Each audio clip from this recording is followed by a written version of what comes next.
ئەم کاتتان باش بەخێر بێنەوە بۆ لایفێکی دیکە ئەمڕۆکە لەسەر ڕووداوە گشتیەکانی کوردستان و ڕۆژهەڵاتی ناوەڕاستە ڕادەوەستین. هاوڕێیەک کە لە سەرخەتە تکایە شتێکم بۆ بنووسن بۆ ئەوەی دەست بە لایفی ئەم جارەمان بکەین لەسەر هەر چوار بەشی کوردستان و ڕۆژهەڵاتی ناوەڕاست هەندێک هەڵسەنگاندن دەکەین. هیوادارم بەدڵتان بێ. ئەو هاوڕیانەی لەسەر خەتن تکایە شتێکمان بۆ بنووسن ئەگەر کێشەی دەنگ و ڕەنگ نییە. سوپاستانەکەین.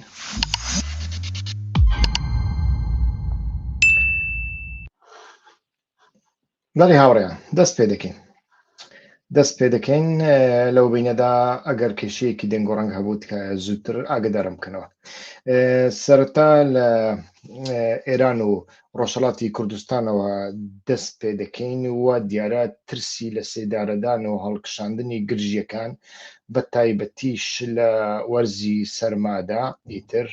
کۆمەڵێک کێشەی دیکەشی لەگەڵ خۆدا هێناوە جگە لە ملیتاریزەکردنی شارەکان جگە لە بارودۆخی خراپی ئەمنی و دەست بەسەر داگرتنی ویانیش دەست بەسەرکردنی چالاکوانانی مەدەنی و ئیتر لە سێدارەدانی کەسانێک بە ناوی سیخۆر دیپلۆماسیەتی ئەتۆمی ئێران و هەڕەشە سەربازیەکان کۆمەڵێک کێشەی دیکەش ئێستا کە ڕوبەڕووی خەڵک بە تایبەتی ناوچە هەژارەکانی کوردستان دەبنەوە. سوپاس دەکەم کاک ئەحمەد، زۆر سوپاس. هاوڕێنی دیکە بەخێر بێن سەر هەردوو چاوم. تکایە ئەوانەی کە کەناڵی یوتیوبی وە خۆشناویان سوبسکرایب نەکردووە سوبسکرایبی بکەن. لە سەرپرسی کۆڵبەران وا دیارە پرسێکە بەردەوام لە ئێراندا کێشەی لەسەر هەیە، بەڵام لە کاتێکدا کە وەرزی سەرمادا بێ لەناو ئەو بەفر و سەرمایەدا تەماشا دەکەین ئیتر باری کۆڵبەران زۆر قڕستر دەبێ هەم لەلایەک سەرمایە ڕوبەڕووی سەرما و هەڕەشەی سروشت دەبنەوە. لە هەمان کاتدا ئیتر تەقەکردن کەمیندانانەوە تەماشا دەکەین زۆر بەیجار ئیتر کێشەی گەورەتریان بۆ دروستەکە. لە بەرزاییەکانی تەتا واتە لە هەورامان جارێکی تر باس لەوە دەکرێتن کە کۆڵبەران تووشی ئیتر ڕقبوونەوە و بریندارکردن لەلایەن هێزەکانی نووری ئیلتیزامی کراونەتەوە و ئەمەش تەماشا دەکەین لە کاتێکدا دێ کە داڕمانی بەهای تومەن خەڵکێکی وای کردووە خەڵکێکی زۆرتر لە جاران ڕوو لە مەسەلەی کۆڵبەری و بازرگانی نێوان سنوورەکان بکەن کە بەپێی دەوڵەتی ئێران هەم نایاساییە و هەم دەوڵەتی ئێران زۆربەی جار بەخۆی ڕێگایان بۆ دەکاتەوە بۆ ئەوەی ئەمە بکەن. لە هەمان کاتیشدا هەر بەخۆی جاروبار بۆ ئەوەی شکۆی دەوڵەت نیشان بدە، گوایە شکۆی دەوڵەت نیشان بدە ئیتر ڕوبەڕووی کەمین و گول لە بارانیان دەکاتەوە و ئەمە یەکێک لە کارەساتەکانی دیکەیە و لە هەمان کاتدا ئیتر دەبینین زیادبوونی بازگەکانی پشکنین لە شارەکانی کوردستان بە تایبەتی لە سنە مەهاباد بۆکان کۆمەڵێک بازگەی نوێ کە باز دەکرێن زیاد کراون و ئەمەش کاردانەوەیەکی زۆر گەورەی دروست کردووە چونکە هاوڵاتیان ئیتر پەکیان دەکەوێت و لە هەموو بازگەکاندا ئیتر ئۆتۆمبیلەکان بە تایبەتی بار هەڵگرەکان کە کەلوپەل دەگوازنەوە ئیتر تووشی کێشەی زۆر گەورە دەبن و دیارە حکوومەتی ئێران لەوە دەترسێت کە لەناو ئەو کەلوپەلانەدا کە دەگوازرێنەوە لە نێوان شارەکاندا تاوەکو دەگاتە تاران و شارە گەورەکانی دیکەی ئێران چەک و تەقەمەنی لە ناودابێ ئەمە لە کاتێکدا بەردەوام هەتاوەکو ئێستاش لە نێوان ئیسرائیل و ئێراندا هەتاوەکو ئێستا کێشەکان کۆتایی پێ نهاتووە، چونکە شەڕی نێوان ئیسرائیل و ئێران هەتاوەکو ئێستا کۆتایی پێ نەهاتووە و تەماشا دەکەین لە ماوەی ئیتر 2 ڕۆژ لە شارەکانی سەقز و مەریوان لانیکەم 5 کەس لە چالاکوانانی ژینگە پارێز و فەرهەنگی لەلایەن هێزە ئەمنیەکانەوە دەست بەسەر کراون. تاوەکو ئێستا هیچ زانیاریەک لەسەر شوێنەکانیشیان نییە و هەتاوەکو ئێستا زانیاریەک لەسەر ئەوەش نییە کە ئەوانە بە چ تۆمەتێک بە پێی یاساکانی ئێران تەنانەت ئەمانە دەستگیر کراون. لە هەمان کاتداییتر تەماشا دەکەین ئەو پرۆسەی کە لە تورکیادا هەیە لە نێوان عەبدوڵڵا ئۆجەلان و دەوڵەتی تورکیادا، ئەمە لە هەمان کاتدا بمانەوێت نەمانەوێت دەوڵەتی ئێران ئیتر نیگەرانتر دەکا. هەم یعنی نیگەرانیەکە چەند ئاراستەیەکە، بەڵام یەک لەو ئاراستەیانەش ئەوەیە ئەگەر بێت و ئەو پرۆسەیە سەرکەوتوو ببێ و ئەگەر بێت و لە سووریادا ڕێککەوتنێک لە نێوان هێزەکانی سووریای دیموکراتیک و دەوڵەتی نوێی سووریادا و یانش حکوومەتی نوێی سووریادا بێتە ئاراوە، ئەمە بێگومان ئەکرێ لە کوردەکانی ئێران داخوازیەکانیان بەرەو پێشەوە ببن، داخوایانیش دەنگەکانیان زیاتر بەرز بکەنەوە. ئەمە لە کاتێکدا هەروەکو وتم حکوومەتی ئێران خۆی یەکلایی نەکردێتەوە بە چ ئاراستەیەک لە ساڵی ئایندەدا هەنگاو دەنێ، ئەمە بێگومان نیگەرانیەکی لێ دەکەوێتەوە. لە هەمان کاتدا نیگەرانیەکە هەتا حدێکی استراتیژی و جیۆپۆلیتیکە، چونکە ئەو کاتە وێنەیەکی وا دروستەکە کە کوردەکان زیاتر دەچنە بەرەی خۆر ئاوا، یعنی کوردەکان دەستنەبەرەی تورکیا، دەستنەبەرەی ناتۆ کەواتە و یانیش کوردەکان ئەگەر بێت و لەگەڵ سووریا ڕێککەوتنێک بکەن لە سووریادا ئەمڕۆ ئێمە دەزانین باڵا دەستترین هێزی ئیسرائیلە، کەواتە ئەمە بەبێ ڕەزامەندی ئیسرائیلیش ناکرێ، کەواتە ئیتر بمانەوێ نەمانەوێ پردێک دروستە بێ ئەگەر ناڕاستەوە خۆش بێت لە نێوان ئیسرائیل و کوردەکاندا. ئەمەش لە هەمان کاتدا نیگەرانیەکی دیکەی لێ دەکەوێتەوە و دیارە هەمووتان لە هەواڵەکاندا بیستدان کە گەنجێکی خوێندکاری 27 ساڵانە بە ناوی عەقیل کەشا وەرز لە سێدارەدرا بە تۆمەتی سیخوڕیکردن بۆ ئێران. بەڵام ئێمە هەتاوەکو ئێستا نازانی ئایا لە ناو سوپادا لە ناو دەوڵەتدا ئەو کەسانەی سیخوڕیان کردووە بۆ ئێران ئەمانە هەتاوەکو ئێستا ڕوبەڕووی دادگا ڕوبەڕووی لە سێدارەدان بوونەتەوە یان نا. یعنی ئایا خوێندکارێکی 27 ساڵی کە هیچ پۆستێکی لەناو حکوومەتدا نەبێ چۆن ئەتوانێت جاسووسی بکە و ناوی ئەو هەموو پایە بەرزانەی دەوڵەت لە بۆ ئیسرائیل ئاشکرا بکات؟ کەواتە لێرەدا تەماشا دەکەین دوو ڕووی یەکەیە. لە هەمان کاتدا تەماشا دەکەین کەسێکی وەکو عەباس عەراقچی کە وەزیری دەرەوەیە، ئیتر هەمومان دەزانین کە سەر بە باڵی محافەزەکاری ئێرانە، باوەڕیەکی وای نییە سەبارەت بە ڕێککەوتن لەگەڵ خۆر ئاوادا، بەڵام تەماشا دەکەین بەردەوام ئیتر کارتی گفتوگۆی ئەتۆمی لەگەڵ وڵاتانی ئێتری واتە فەڕەنسا و بەریتانیا و ئەڵمانیا زوو دێنێتە مەیدان، باسی لێوە دەکاتەوە و لە هەمان کاتدا باس لەوە دەکا کە ئەوان لە بۆ ڕێککەوتنێک ئامادەن بە مەرجێک لەسەر بنەمای ڕێزگرتن بێ لەسەر لە مافە یاساییەکانی ئێران، نەک داواکاری یەکلایەنە. یعنی ئەو مافە یاساییانەی ئێران چواتایەک دەگەینێ ئێرانی ئێستا وەکو خۆی بمێنێتەوە، ئەوە هەم لەلایەن خەڵکی ناوخۆیەوە، هەم لە بواری ئابووریەوە، هەم لە بواری سیاسی کۆمەڵایەتیەوە، هەم لە بواری ئەوەی کە خەڵکەکە بەشی زۆری خەڵکی ئێران داواکاری ریفۆرمیان هەیە، ئەمە هیچ وەڵامێک بەدەست ناخا. لە هەمان کاتدا لە دەرەوەش خۆتان ئەزانن. ئیتر لە هەمان کاتدا تەماشا دەکەین جاروبار لە بەرامبەر هەڕەشەکانی ئیسرائیل و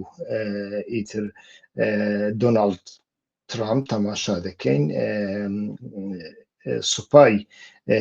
ئێران بەردەوام باس لەوە دەکات کە ئامادەن لە بۆ هەر ڕوبەڕوو بوونەوەیەک ئەمەیان لە ساڵی ئایندەدا زیاتر ڕوون دەبێتەوە دەبێ و پێم وایە دەبێ کە ئێران لەو بارەیەوە خۆی یەکلایی بکاتەوە لە تورکیادا کۆمەڵێک هەواڵمان لەبەر دەستدانا وا دیارە کۆبوونەوەی دەم پارتی و ئاکەپا لەسەر هەنگاوی دیپلۆماسی و ئیتر سەبارەت بە و پرۆسەی کە لە نێوان ئیمرالی دەوڵەتی تورکیادا هەیە کۆبوونەوەیان ئەنجامدا و بڕیارە سبەینێ ئەم کۆبوونەوەیە لەگەڵ ئۆزگور ئۆزەر واتە سەرۆکی پارتی گەلی کۆماری جەهەپا ئەنجام بدرێ ئیتر ئەم جۆرە کۆبوونەوانە کۆتاییان پێدێ لە کۆتایی ئەم ساڵەدا و دیارە ئیتر مەسەلەی هەنگاونان لە بواری یاساییەوە ئەنجام دەدرێ یان ئەنجام نادرێ ئەمەشیان دەکەوێتە ساڵی ئایندا بەڵام پێم وایە بەشی زۆری ئەمانە چاوەڕێی کێشەکانی سووریا دەکەن کە لە پاراگرافەکانی لە چرکەکانی ئایندەدا باسی دەکەین لە هەمان کاتدا ئیتر تەماشا دەکەین هەر سەبارەت بە تورکیا سەبارەت بە ئاسایشی نیشتیمانی تورکیا بەردەوام کێشەی درۆن هەیە و دیارە دوێنێ بوو وابزانم درۆنێکی دیکەی نەناسراو کە گومان دەکرێت دروستکراوی رووسیا بێت لە باکووری ڕۆژئاوای تورکیا بە تێکشکاوی دۆزرایەوە ئەمە دووەم ڕووداوی لەو شێوەیە لە ماوەی هەردوو ڕووداوەکەش لە 24 کاتژمێردا هاتنە ئاراوە کە بووە هۆی نوێبوونەوەی مشتومڕەکان سەبارەت بە ئاسایشی ئاسمانی تورکیا لە تیشکی سەقامگیریەکانی ناوچەکەدا ئیتر ئەمانە هەمویان کۆمەڵێک بابەتن و تەماشامان کرد لە ڕۆژانی ڕابردوودا کۆنسۆلی گشتی ئیسرائیل لە نیویۆرک کە ناوەکەی ئۆفیر ئاکونیسە لە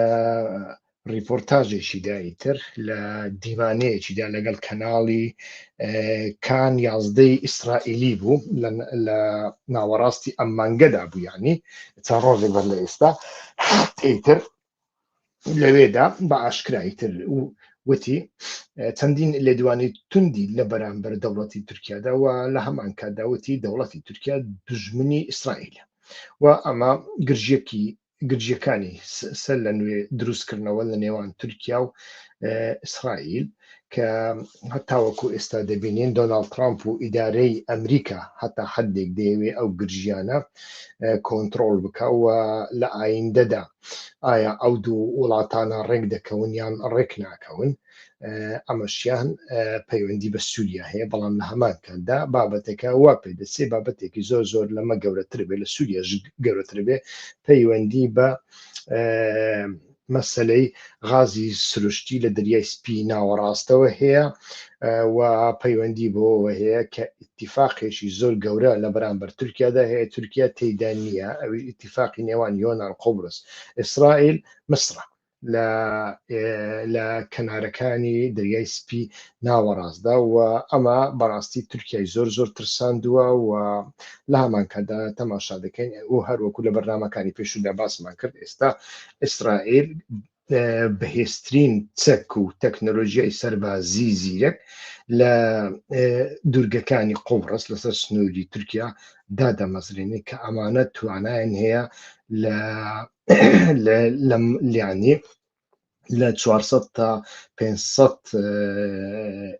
کیلۆمەتر چاودێری جموجۆڵەکانی سەربازی تورکیا بکەن لە ناو خاکی تورکیادا و ئەمە جاری یەکەمینە لە مێژوودا لە دوای ئەوەی کە تورکیا دەبێتە ئەندامی ناتۆ وڵاتێکی دیکەی نزیکی ناتۆ و یانیش بلۆکێکی نزیکی ناتۆ ئەم جۆرە کارانە بکە لە دژی تورکیادا بۆیە لە ئێستادایتر پرسیاری ئەوە دێتە ئاراوە شوێنی تورکیا لە جیۆپۆلۆتیکی ئایندەدا چی دەبێ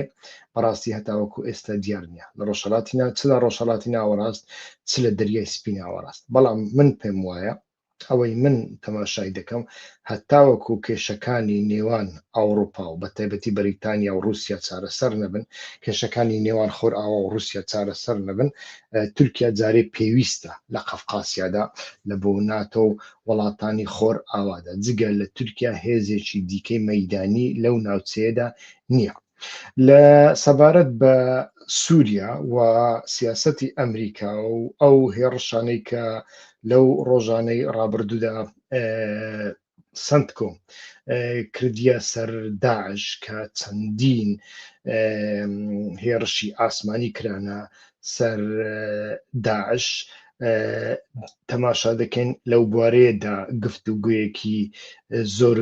زۆر گەورە هەیە. لە هەمان کاتدا تەماشا دەکەین ئیتر جم و جۆڵی سەر مەیدانیشەیە. راپۆرتەکانی مافی مرۆڤ ئەمڕۆ ئاماژەیان بەوە کرد کە هەسەدا هێزەکانی سووریای دیموکراتی نزیکەی 2 حوتویە ڕۆژنامەنووس فیراس ئەلبەرجاسیان لە ڕەقا بەبێ تۆمەتی فەرمی دەستگیر کردووە. ئەمە ڕەخنەی لێکەوتەوە. ڕێکخراوەکانی ئازادی ڕۆژنامەگەری ڕەخنیان لە هێزەکانی سووریای دیموکراتی کرد کە ئەو کەسیان بۆ دەستگیر کردووە لە ناوەکەیدا پێ دەچێ کەسێکی ئەرمەنی و یانیش کەسێکی کریستیان بێ. و لە هەمان کاتدا تەماشا دەکەین لەگەڵ شان بەشانی ئەمریکا دوای ئەوەی کە حکوومەتی ویانیش ئیدارەی ئەحمەد شەڕع ئیتر خاڵە لاوازەکانی خۆی نیشاندان دەربارەی بە داعش کە کەسێکی داعشی لە ناو سوپادا ئیتر هێڕش بکاتە سەر سەربازانی ئەمریکا، دوانیان بکوژێ و وەرگێڕێکی ئەمریکاییش لە هەمان کاتدا بکوژێ، سیانی دیکەیان بریندار بکە. تەماشا دەکەین ئیدارەی ئەلشەرع بەردەوام هەوڵ ئەدا ئەو بۆشەیە پڕ بکاتەوە. هەر لە بۆ هەندێک تەماشامان کرد لە دەوروبەرانی دیمەشق بە پێی لێدوانی وەزارەتی ناوخۆ ئەمڕۆ شانەیەکی تیرۆریستی سەر بە داعش لە ناوچەی داڕایە لە ئواتە لە دێهاتەکانی دیمەشق سەرۆکی شانەکە و 6 ئەندامیان دەستگیر کراون و دەست بە کۆمەڵێک چەک و تەقەمەنی گیراوە. بەڵام ئیسرائیل لە شوێنی خۆیەتی تر تەقەی سەری دێ. ئەمڕۆ کەش ئیسرائیل لە کونەی تەڕا ئیتر بە چەندین ئۆتۆمبیل هاتە ناو خاکی سووریا و لەوێدا سەر لە نوێ چەند بازگەیەکیان لە باکوور و باشووری کونەی ترادا دانا، خاڵی پشکنینیان ئەنجامدا و ئیتر هەتاوەکو ئەم ئێوارەشمانەوە دوایی ناوچەکەیان بەجێهێشت. ئیتر ئۆپەراسیۆنە سەربازیەکانی ئێستای ئەمریکا لە سووریا کە ناسراون بە ئۆپەراسیۆنی چاوی باز لە 19 کانونی یەکەمی ئەم ساڵ دەستی پێکرد. ئەم ئۆپەراسیۆنە هەرچەندە گەورە بوو، بەرفراوان بوو، زیاتر لە بەپێی لێدوانی ئەوان زیاتر لە 7 پێگەی داعشی لە سەراسەری ناوەڕاستی سووریا و لەوانە دێرە زۆر ڕەقە و ناوچە بیابانەکانی نزیک تەدمور و پالمێرە ئەو ناوچەی کە هێڕشەکەی تێدا ڕوویدا ئەنجامداوە. بەڵام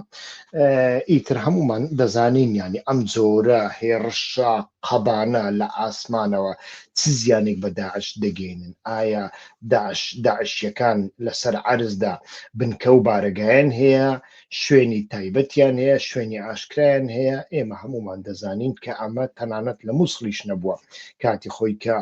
حکوومەتی داعش ویانیش دەوڵەتی ئیسلامی ڕەقا کە پایتەختەکەی بوو لەوێشدا شوێنی ئاشکرایان بەو شێوەیە نەبووە. کەواتە ئەمریکا ئەو هێڕەشانە دەکاتە سەرچی. ئەمە زیاتر وا پێ دەچێت پەیوەندی بە پێگەی دۆناڵد ترامپەوە هەبێ کە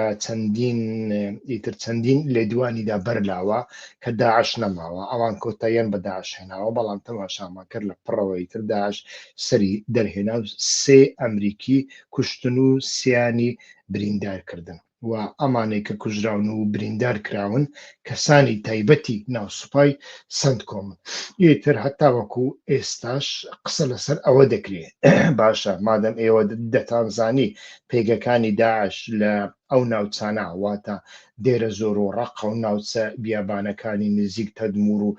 پاڵمیرا هەن بۆ پێشتر لێتان نەئەدا پێشمانگێک لێتان دابا ئیتر وا دیارە لێرەدا ئیتر بە تەنیا شتەکە شتێکی ڕموزیە پێم وانە کاریگەریەکی وای لەسەر داعش هەبوو بێ هەتا وەکو هێڕشی پیادەی ئەنجام نەدرێ ماوەیەکی دوور و درێژ ئیتر ناوچەکە هەموو پشکنینی بۆ نەکرێ ئەمە کارێکی بڵین هەتا ڕادەیەکی زۆر زەحمەتە ئیتر ئەمانە بابەتی زۆر زۆر گرنگن و دەمانەوێ هەندێک لەسەر ڕێکخراوە تینگ تانکەکان ویانیش ئەو ڕێکخراوانەی کە ئەو دامەزراوانەی کە لێکۆڵینەوە لەسەر ئەو بابەتانە دەکەن کە پەیوەندیان بە ئێمەوە هەیە بە تایبەتی شەڕی داعش و سووریا لەسەر ئەمانە هەندێک قسە بکەین مەسەن یەک لەوانە هەڵسەنگاندنی ئەنستیتیوت for the study of war واتە پەیمانگای لێکۆڵینەوە لە جەنگ بە پێی ئەوان ئیتر داعش تەکتیکی سەوز لەسەر شین بەکاردەهێنێ بۆ لە ناوبردننی متمانە نێوان هێزەکانی ئەمریکا و هاوبەشە نوێیەکانیان لە سووریادا یعنی حکوومەتی ئەحمەشەرە ئەوان هەڵسەنگاندن بۆ ئەوە دەکەن کە هێرشەکە بۆ ئەوە دانراوە کە ئەمریکا بە زووترین کات بکشێتەوە و ئیتر لە سووریادا نەمێنێ و لە هەمان کاتدا تەماشا دەکەین پەیمانگای ڕۆژهەڵاتی ناوەڕاست میدل ئەیست ئەنستیتوتیش ئیتر لەو بارەیەوە هۆشداری داوە لەوەی هێرشەکە شکستی پشکنینی پێکهاتەی ئاشکرا دەکات لەبەر ئەوەی سوپای نوێی سووریا بە خێرایی یاخیبوان و لادەرانی پێشوو هەڵدەمژێت زۆر ئامادەی ئیتر ئامادەکاری ئەوە دەکاتن کە ئەمانە لە ناوخۆیدا تەسفیە بکار لە بۆ هەندێ تەماشا دەکەین میدل ئیست ئینستیتوت پێشنیاری ئەوە دەکات کە ئیتر لە ئێستاوە دەبێ ئەمریکا یان تەکتیکەکانی خۆی لە بەرامبەر بەرەنگاربوونەوەی تیرۆر بگۆڕێت ویانیش ئیتر لە سووریادا بڕیارێکی تایبەت بدا لە بۆ هەندێش داوای چاکسازی لە کەرتی ئاسایش دەکات هەروەها ئەنجومەنی ئەتلەنتیکمان هەیە ئیتر کە وابزانم ناوەندەکەی لە پایتەختی سعودیە لە ڕیاضە ئیتر ئەو باس لەوە دەکات کە سووریا چۆتە ناو قۆناغێکی نوێوە ئەوان دەڵێن لە کاتێکدا حکوومەتی ئەلشەڕا لە ڕووی ئایدۆلۆژیەوە لەلایەک هاوتەری بە لەگەڵ داعش بەڵام لەلایەکی دیکە لە ڕووی سیاسیەوە هاوپەیمانی ئەمریکایە ئیتر هەتاوەکو ئێستا شتێکی نوێی نەگوتووە ئەڵێ هەتاوەکو ئێستا ئەوان کۆنتترۆلی تەواویان لەسەر ئاسایشی ناوەڕاستی سووریا نییە بەڵام کۆڕبەندی ڕۆژهەڵاتی ناوەڕاست میدل ئیست فۆرم ئیتر کە پێشنیاری کردووە کە هێرشەکە ڕەنگە ببێتە هۆی پارچەبوونی سووریا بۆ ناوچەی دوو بەش باکووری ڕۆژهەڵات بە سەرۆکایەتی کوردەکان و ناوەندێکی ژێر کۆنتترۆلی دەستەی تەحریر شام و ناوچەی ئەمنی لە باشوور کە لەلایەن ئیسرائیل و ئەمریکا پشتیوانی لێ بکرێت ئەگەر هاتوو داعش کۆنتترۆل نەکرێت و ئەگەر هاتوو حکوومەتی سووریا نەتوانێت ئارامی لە ناوچەکەدا بەرقەرار بکات ئەمانە هەمویان لەسەر سووریا بوون لە هەمان کاتدا ئێستاکە لە ناو سووریادا گفتوگۆیەک لەسەر ئەو لێدوانی دوایی مەزلوم عەبدی دەکرێت و بەڕاستی من بخۆشم سرم سوڕما لەو لێدوانی مەزلوم عەبدی کە کوردەکان ئەتوانن یەکێتی خۆیان لە هەر چوار پارچە ساز بکەن ئەو لێدوانە ئێستاکە شتێکی گونجاوە یان گونجاو نییە ئەو لێدوانە لە ڕووی عملیەوە هیچ ڕیالیتەیەکی هەیە یاننا وە لە هەمان کاتەوە تەماشا دەکەن کاتێک ئۆجەلان شتێکی دیکە ئەڵێ مەزلوم عەبدی ئەم شتە بڵێ ئەمە کۆمەڵێک پرسیار دروست دەکا ئایا ئەمە پەیوەندی بەوەوە هەیە کە ئەمە بەتەنیا گوتارێکی پۆپولیستیە و یانیش ئەمە بۆ تێرکردنی لایەنی ڕۆحی و معنەوی کوردە ناسیۆنالیستەکانە ئەمەیان بەڕاستی نازانین بەڵام لە کاتێکدا کە گفتوگۆ و دیدار هەیە بۆ ئەوەی هێزەکانی سووریای دیموکراتیک و یانیش خۆسەری لەگەڵ حکوومەتی ناوەندیدا ڕێک بکەوێ ئەم جۆرە لێدوانە چ مانایەکی هەیە بەڕاستی من بخۆشم لی تێ نەگەشتم بەڵام تەماشا دەکەین میدیا عەرەبیەکان ئێستاکە بەردەوام لەسەر ئەم لێدوانەی مەزلوم عەبدی قسە دەکەنیتر هەردوو لایەنیشیان سوورن بەردەوام خەتە سوورەکان لە بۆ یەکتری دووبارە دەکەنەوە سەبارەت بە عێراق ئیتر شتێکی زۆر نوێ لە ئارادانیا ئەو شتەی کە لە ئێستاکە لە عێراقدای لە دوای ئەو هێرشەی تەدمور کە داعش ئەنجامیدا تەماشا دەکەن هێزە ئەمنیەکانی عێراق کۆمەڵێک ئۆپەراسیۆنیان لە سێگۆش ناوچەی سێگۆشەی گەرم کە دیالە و سلاحدین و کەرکووک لەخۆ دەگرن تەماشا دەکەین کۆمەڵێک ئیتر ئۆپەراسیۆنیان بۆ سەر زەویە وشکانیەکاندا ئەنجام داوە کە پێیان وایە ئەکرێ داعش لەوێ بارەگای بچووک و نهێنی و تونێل و ئەشکەوتی لێدابن لە ژێر عەرزدا و لە ئایندەدا هەوڵ بدەن هێرش بکەن لە هەمان کاتدا ئەتوانین بڵین لە ئێستادا ئەمریکا سوورە لەسەر ئەوەی کە دەبێت لە عێراق هێزە چەکدارە شیعیەکانی دەرەوەی دەوڵەت پاکتاو بکرێن وا دیارە پاکتاوکردنی ئەمانە بە تەنیا چەککردنیان نییە بۆ شێوەیە کە ئەمریکا دەڵێ دەبێت ڕێککەوتنێک ساز بکرێت دەبێت خەتی ناوەڕاست بدۆزرێتەوە دەبێت ئەوانە بەشێکی زۆریان ئەمانەی نەرمونیانن ئەمانەی لەگەڵ یاسا دەگونجێن ئەمانەی دەتوان خۆ بگونجێن ئەمانە لەناو سوپای عێراق و هێزە ئەمنیەکاندا جێگا بگرن و ئیتر ئەگەر کەسانێکی کە هەبوون چارەسەرێکیان بۆ دەدۆزنەوە بەڵام تەماشا دەکەین بەڕاستی ئەمریکا سوورە لەسەر ئەوە و شیعەکانی عێراقیش ئیتر ئەو ئەزمونەی کە هەیەە ئەو مێژووی کە هەیەە پێم وانە لە پێناوی دوو گروپی چەکداریدا خۆیان تووشی کێشە بکەن لەگەڵ ئەمریکادا چونکە ئەو کاتە تەماشا دەکەین لە عێراقێکدا کە سونیەکان وەکو بڵێ لە کەمیندان هەروەکو لە پرۆپاگەندەی هەڵبژاردندا بینیمان باسییان لە ئومەت کرد ئومەی عەرەبی کرد ئەو ئومەی عەرەبیە بە تەنیا هێمایەک نییە بۆ ترساندنی کوردەکان بەڵکو هێمایەکی لەوە گەورەتر هێمایەکە بۆ ترساندنی شیعەکان چونکە شیعەکانیش لە ئومەی عەرەبی دەترسنیتر ئومەی عەرەبی یعنی ئومەی سونە ئومەی سونەی مرکزی لە بۆ هەندێک ئیتر پێم وایە لایەنە شیعیە سیاسیەکانی عێراق ئەوە نین کە هەندێک خەڵک لی تێگەشتووە تەلەفۆنێکیان لە تارانەوە بۆ دێ و ئەوان وا دەکەن نەخێر ئەمانە پیلان و پرۆژەی خۆیان هەیە زۆر بە عاقلانە ڕنگ بێ سیاست بکەن و لە زۆر بواریشدا لەگەڵ کوردەکان ئەتوانن بگونجێن و ئیتر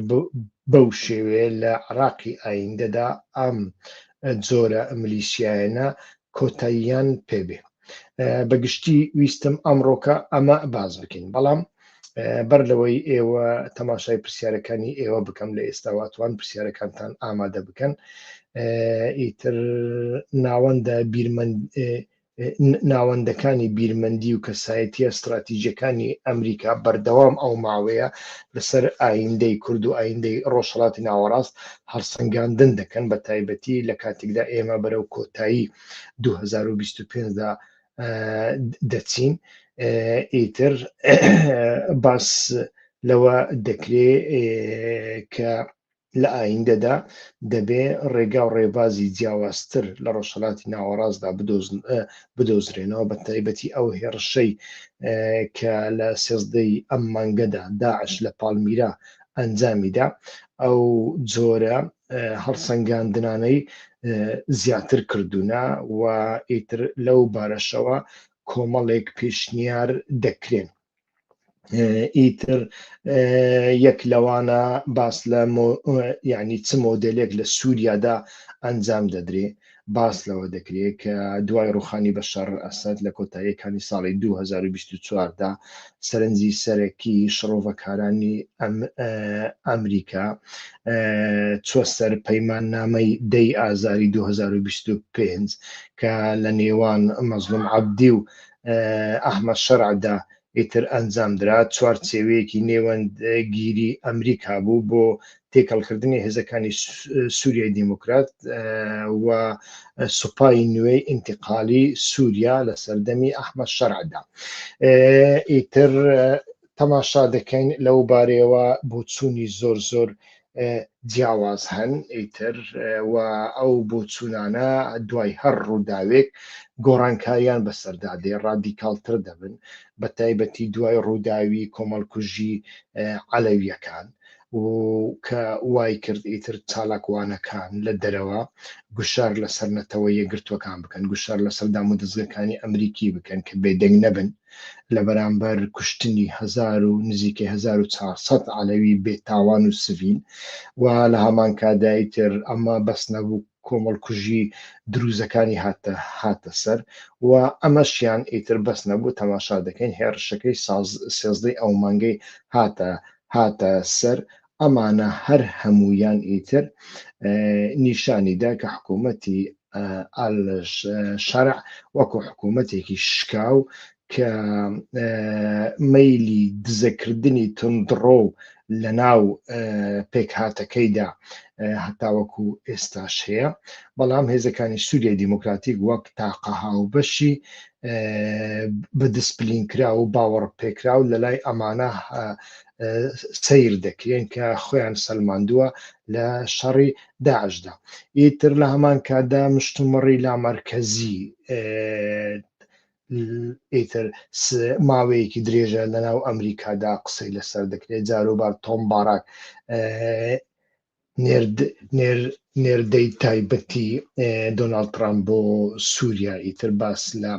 هێرش دەکاتە سەر لامەرکەزیەت هێرش دەکاتە سەر فێدرالیزم و یانیش پشتگیری لە ناوەندگەرایی دەکا ئەمە تەماشا دەکەین هەم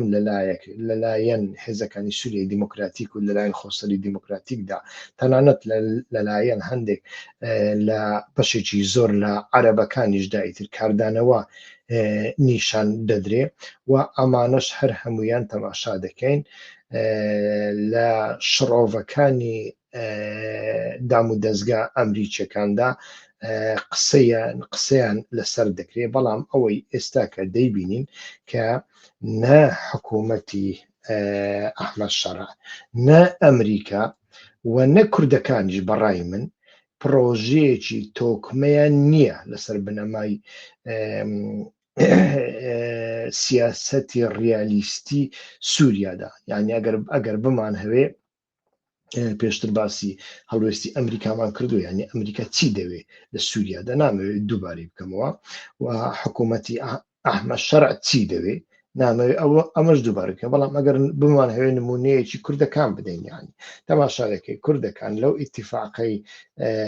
ئازار کە لە نێوان مەزلوم عەبدی و ئەحمەد شەرعدا ئیمزای لێوەکراوە باس لە وشەی دەمج دەکرێت یعنی تێک هەڵکێشکردن لە عێراقدا پێشتر بەکار هاتووە لە سەردەمی نووسینەوەی دەستوردا ئەمە بەکار هاتووە بەڵام لە سەردەمێکدا بەکارهات لە عێراقدا کە بڕیار تەقریبەن درابوو کە عێراقێکی فدرالی بێ هەرێمی کوردستان هەرێمێکی فدرال بێ بەڵام لە سووریادا هەتا وەکو ئێستا بڕیارێکی وا دراوە نەخێت کەواتە ئەو دەمجە چواتایەکی دەگەینێ یعنی لێرەدا دەبینین کە هێزەکانی سووریای دیموکراتیکیش تەماشا دەکەی وەکو بڵێ هەوڵ ئەدەن لە جیاتی ئەوەی مۆدلێکی تایبەت بە خۆیان هەبێت زیاتر ئەو مۆدلەی کوردستانی عێراق وەک نمونە وەربگرن و ئەمەش لەگەڵ ڕیالیتی سووریا ناگونێت چونکە سووریا هەتاوەکو ئێستا وڵاتێکی فدرال نییە لە ئایندەدا دەبێتە فدرالیان نا ئێمە نازانین بەڵام بەر لەوەی ئەوان بزان دەبێتە فدرالیان نا ئیتر چوونە گرێبەستێکیان ئەنجام داوە وە لەوێدا دەمج نووسراوە دەمج ئیتر لە عراق و بەنسبەت پێشمەرگە و حکوومەتی عراق ئەکرێ شتێک بێ بەڵام بەنسبەت هێزەکانی سووریای دیموکراتیک و سوپای ڕژێمی ئینتقالی سووریا ئەکرێ شتێکی دیکە بێ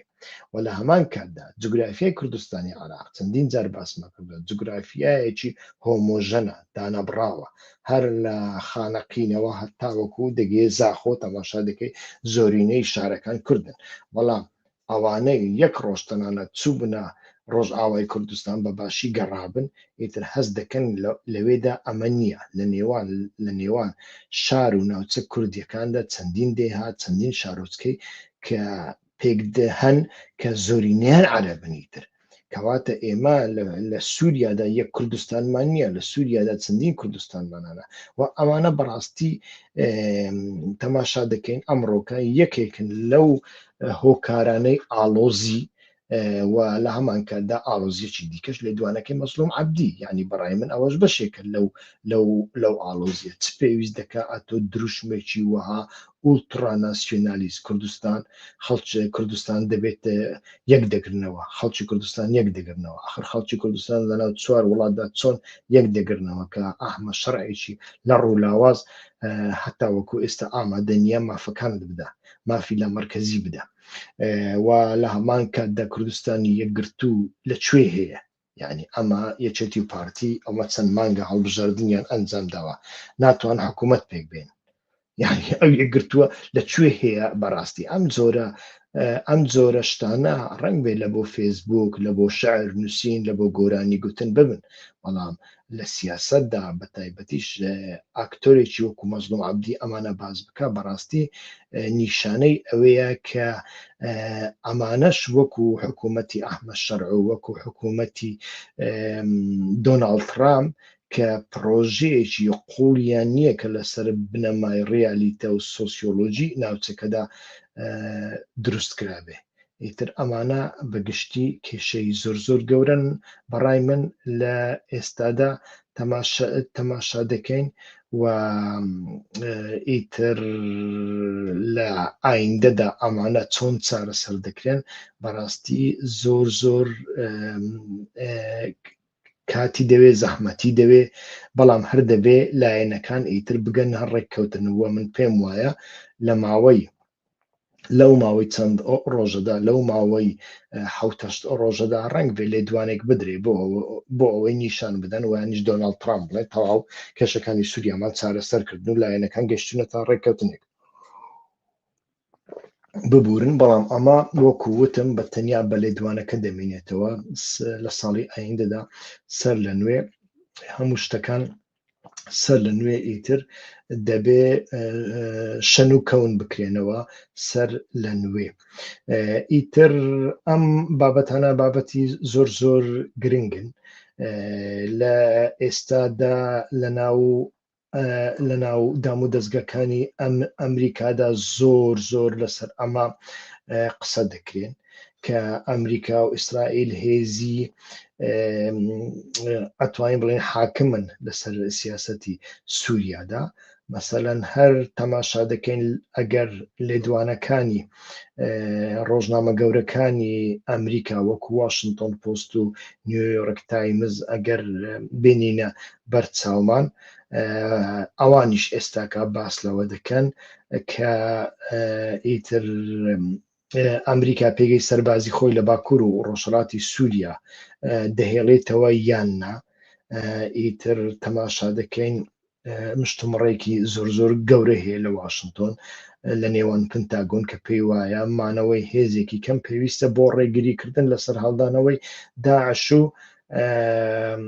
ئیتر بەڵام لەناو کۆنگرێزدا کۆمەڵێک دەنگیش هەن کە دەیانەوێ کۆتایی بەو ئەرکە بهێنن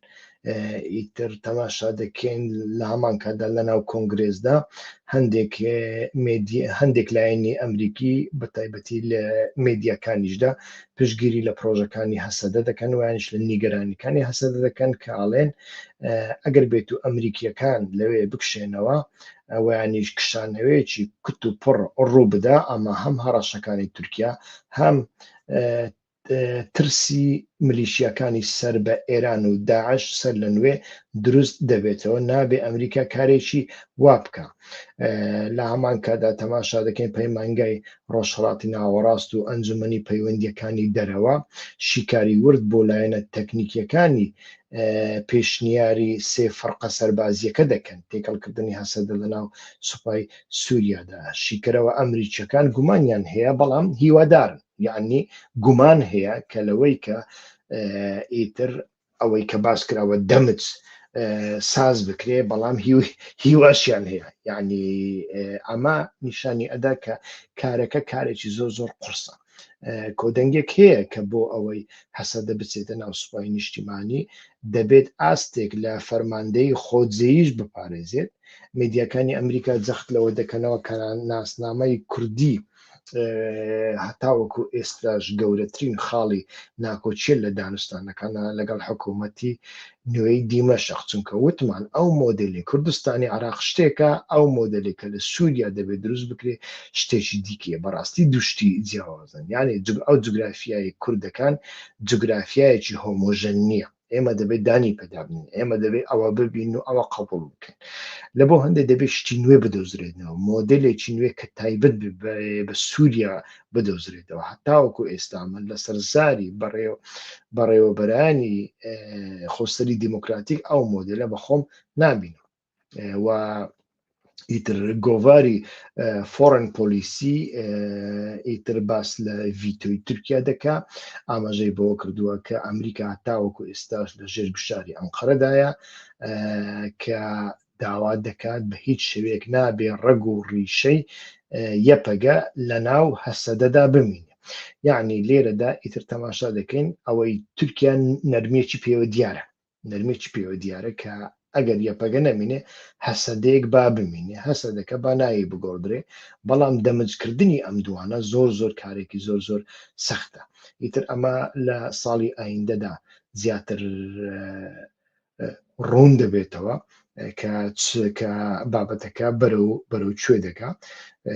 ئیتر ئەمانە بابەت گەلێکن لە ساڵی ئایندەدا هەوڵەدەین زیاتر قسەی لەسەر بکەین و شی بکەینەوە ئیتر ئەو هەستەی بەسەر میدیاکانی ئەمریکادا ئێستا کە زاڵە هەستی گواستنەوەیەکی وریاییە یعنی لە کاتێکدا ستایشی هەسەدە دەکرێت وەک کاریگەرترین هاوبەشی زەمینی ئەمریکا لە ناوچەکەدا بەڵام گێڕانەوەکان بەرەو ئەوە دەچن کە چۆن بە شێوەیەکی چی پێ دەڵێ یعنی سەربەرزانە لەناو بابەتەکە بچنە دەرەوە بە مەرجێک دڵنیایی هەبێت کە هەم کوردەکان ڕۆبەڕووی کارە ساتی گەورە نەبنەوە و هەم بتوانن یەکێتی خاچی سووریا و دەسەڵاتی حکوومەتی نوێی سووریا سەقامگیر بکەن بۆ ئەوەی ئەو سیاسەتەی ئەو بەرژەوەندیانەی کە ئەمریکا دەیەوێ لە ناوچەکەدا ئیتر بتوانێت بەرقەراری بکەن بەڵێ ئەمڕۆکە ویستمان لەسەر ئەم بابەتە وا بڵین ئیتر تەماشا دەکەم بزانم هاوڕێیەک پرسیاری هەیە کاک ئومێد پرسیارێکی کردووە بابێمە سەر شاشە هێنامە سەر شاشەوە بڵێ لێدوانەکانی یەشار گولەر وەزیری بەرگری تورکیا سەبارەت بە پەژاک و کوردەکانی ئێران چۆن دەبینی ئیتر یەشار گولەر لێدوانەکانی بەردەوام توندن یەشار گولەر کەسێک کە لە ئینگری مانەوەی شەڕە هەتاوەکو ئێستا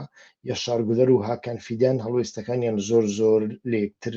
نزیکە ئیتر ئەمەیان لەلایەکی دیکە ئیتر هەتاوەکو ئێستا ئایندەی پەکەکە بە تایبەتی هێزە چەکدارەکانی دیار نییە یعنی ئەمە هەم لە بۆ خۆر ئاوا بابەتێکە لە بۆ تورکیا و ئێرانیش بابەتێکی دیکەیە یعنی تورکیا هەتاوەکو ئێستاش دەیەوێ هەم لەگەڵ ئێران هەم لەگەڵ رووسیا هەم لەگەڵ ئەمریکا هاوسەنگەکانی بپارێزێ لە کاتێکدا کە پەکەکە هەڵوەشاوەتەوە ئەگەر بڵێن کۆمەڵێکی یاسا لە پەرلەمانی تورکیا دەرکران ئۆزەلان و بزوتنەوەکە پێ رازی بوو ئیتر ئەم کاتە ئەم هێزە چەکدارانە چیان بەسەردی گەڕانەوەی ئەمانە بۆ تورکیا کارێکی وەها ئاسان دەبێت ئەگەر چەکیش دابنێن ویانیش ئیتر هێزە نێودەوڵەتیەکان بە تایبەتی ئەمریکا و بەریتانیا لەو بارەیەوە ئیتر داواکاریەکی ویان دەبێت یان نه تاوەکو ئێستا تەماشا دەکەین داواکاریەکی وان نەبووە و ئەمە ئەگەر داواکاریەکی وان نەبێ کاردانەوەی ئێران چۆن دەبێت و کاریگەری لەسەر سیاسەتی ڕۆژانە لەگەڵ تورکیادا چۆن دەبێ ئەمەیان بابەتێکە بەڵام هەروەکو وتم یەشار گولەر بەخۆشی کەسێکە ئیتر حەز بە شەڕ و ناکۆچی بەردەوامی شەڕ دەکا ئیتر لە بۆ هەندێک تەماشا دەکەین ئیتر دەبێ دوولایەنە تەماشایی بکرێت لەلایەک وەکو نیگەرانیەکی دەوڵەتی تورکیا لە هەمان کاتدا وەکو بۆچوونێکی شخصی یەشار گولەرەوە تەماشای بکرێت ئەو کاک ئۆمێد پرسیارێکی دیکەی کردووە بەڵام بەڕاستی پرسیارەکە ڕوون نییە هەوڵ بدەن لە کاتی نووسیندا هیچ پیتێکی لاتینی نەنووسن چونکە تێکەڵ بۆ ئێستاکە ڕستەکەی تێکەڵ کردووە ئەو SDF ڕستەکەی تێکەڵ کردووە هاوکاری ئەمریکا ڕەنگ بێ مەبەستی ئەوە بێ تەکتیکیە یان استراتیژیە ئیتر لەسەر ئەوە زۆرمان قسە کردووە ئیتر هاوکاری ئەمریکا بۆ هێزەکانی سووریای دیموکراتیک هاوکاریەکی چۆنە ئەمریکا هەتاوەکو ئێستا ئەوانە وەکو متفق نابینی بەڕاستی ئەمانە وەکو پارتنەر دەبینی وەکو هاوکاری سەر زەوی دەبینێ ئەمریکا استراتیژیەکی لەبۆ سووریا هەیە و لە بۆ ئەوەی ئەو استراتیژیە پێک بێ تەماشا دەکەین ڕنگ بێ پێویستی بەمانەوەی هێزەکانی سووریای دیموکراتیک هەبێ بۆ پاراستنی ئەو هاوسەنگیە چۆن لە عێراق بۆ ئەوەی ئیتر هەژمونی خۆی لە بەرامبەر حکوومەتێک و یانیش پێک هااتەی شیعی نزیک ئێران بپارێزی هەوڵیدا هێزی پێشمەرگە بمێنێتەوە ڕنگ بێ لە بۆ سووریاش هەمان استراتیژی هەبێ بەڵام ئەوە واتای ئەوەی نییە کە استراتیژیشی تایبەتی لە بۆ کوردەکان و یانیش هێزەکانی سووریای دیموکراتیکەیە ئەمە دەبێ لە یەکتر جیا بکەینەوە هەر لە بۆ هەندێک تەماشا دەکەین مێدیەکانی ئەمریکا بەرپرسیاری ئەمریکیەکان ناوی خۆسەری ناهێنن زیاتر ناوی هێزەکانی سووریای دیموکراتیک دێن وەکو ئەسکەر و سەرباز تەماشایان دەکەن نەک وەکو کیانێکی سیاسی ئەوە جێگای نیگەران نییە ئەو بەڕێزا یەک MN منوتۆ یەک منوتۆ لە دوانی سەرکردە مەزلوم تۆ پێتوانیە ئەمە سیاست نەبێ کە بزانێت چه هەڵوێستێک دەبێت نازانم یانیتە ئیتر ئەو لێدوانە ڕنگ بێ پەیوەندی بەوە هەبێ کاک منوتۆ بۆ ئەوەی بزانێ هەڵوێستی چۆن دەبێ و یانیش بۆ ئەوەی بەڵام بە هەر شێوەیەک بێ ئەم لێدوانێکی پۆپیلیستیە ینی لە بۆ مەزلوم عەبدی نابێ ینی کەسێکی کە ئەو لێدوانەی دابا تا ڕادەیەک ئاسایی بوویانی عوسمان بایدەمیر لە پەرلەمانی تورکیا ئەو لێدوانەی دابایە وەکو ئەو لێدوانەیدا کوردستان لە دڵی مندایە ئەوە حسابێکی دیکەیە بەڵام لەوە کەسێکی وەکو مەزلوم عەبدی چونکە مەزلوم عەبدی بمانەوێ نەمانەوێ سەرۆکی دەستەی مفاوەزات و دانوستانەکانە لە یعنی پێگەیەکی دیپلۆماسی هەیە بەتەنیا سەربازی نییە ئەم جۆرە لێدوانانە بەڕای من لێدوانێکی دروستنی ناڕنگ بێ لەسەری بکەوێ لەو حاڵەتەدا و هەروەکو وتم ئیمکانی جێبەجێکردنی لێدوانێک نەبێ مرۆڤ نەیدا باشترە بەڵێ هاوڕێیان وا دیارە پرسیاری دیکەتان نەما زۆر سوپاستانەکەم کە تاوەکو ئێستا لەگەڵماندا بوون بەردەوام بن لە هاوکاریکردنی کەناڵەکەمان بە دۆست و هاوڕێیانی بناسێنن زۆر سوپاستانەکەم هەربژین شەوگارتان خۆش بەردەوام دەبین هەموو ئێواران بە پێی توانە لەگەڵ یەکتری کاتێکی خۆش